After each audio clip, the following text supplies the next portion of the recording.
Welcome to தமிழரின் சுவை masala channel. இன்றைக்கி நம்மளோட தமிழரின் சுவை மசாலாவை வச்சு மட்டன் குழம்பு செய்வது எப்படிங்கிறத பார்ப்போம். தேவையான அளவுக்கு கடலை எண்ணெயை சேர்த்துப்போம்.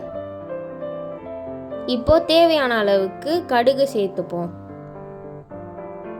கடுகு நல்லா வெடித்து வந்த உடனே இஞ்சி பூண்டு விழுதை சேர்த்துக்கலாம்.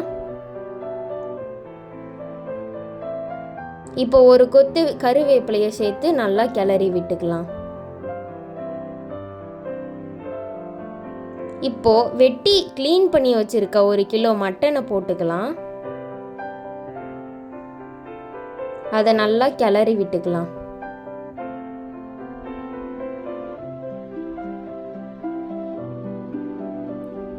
இப்போ ஒரு தட்டை வச்சு மூடி வச்சுக்கலாம். மூடி வச்சுட்டு 1 நிமிஷம் கழித்து கல்லுப்பு சேர்த்து நல்லா கிளறி விட்டுக்கலாம். இப்போ ஒரு தக்காளியை சேர்த்து மறுபடியும் நல்லா கிளறி விட்டுட்டு நம்ம பிளேட்டை வச்சு க்ளோஸ் பண்ணிடலாம். இப்போது நம்மளோட தமிழரின் சுவை மசாலாவான மிளகாய்த்தூள், கறி மசாலாவை தேவையான அளவுக்கு ஒரு பிளேட்டில் எடுத்து வச்சுப்போம். இப்போது மறுபடியும் திறந்து நம்மளோட கறியை நல்லா கிளறி விட்டுட்டு 1 டீஸ்பூன் இஞ்சி பூண்டு விழுதை நம்ம மறுபடியும் சேர்த்துக்கலாம். இப்போ எடுத்து வச்சுருக்க நம்மளோட மசாலாவை சேர்த்துப்போம். இப்போ நல்லா கிளறி விட்டுட்டு கொஞ்சமாக தண்ணி சேர்த்து வேக வச்சுக்கலாம். இப்போது கறி வேகிற டைமில் நம்ம மிளகாய் சாந்தை ரெடி பண்ணி வச்சுப்போம். அதுக்கு 1/2 மூடி தேங்காய், கொஞ்சமாக தண்ணி சேர்த்து நல்லா அரைய விட்டுக்கலாம்.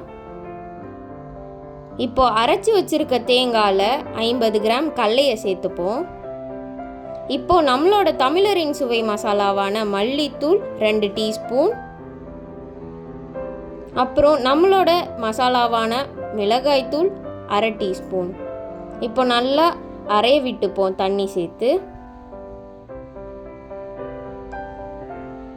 இப்போ அரைச்சி வச்சிருக்கிறத ஒரு பாத்திரத்தில் எடுத்து வச்சு தண்ணி கலந்து கறி வெந்த உடனே அதை சேர்த்திப்போம்.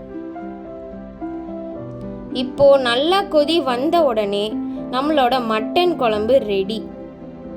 நம்மளோட தமிழரின் சுவை மசாலாவில் ரெடியான மட்டன் குழம்பு சுட சுட இட்லியோட பரிமாறியாச்சு. வாங்க ருசிக்கலாம். தேங்க்யூ ஃபார் வாட்சிங்.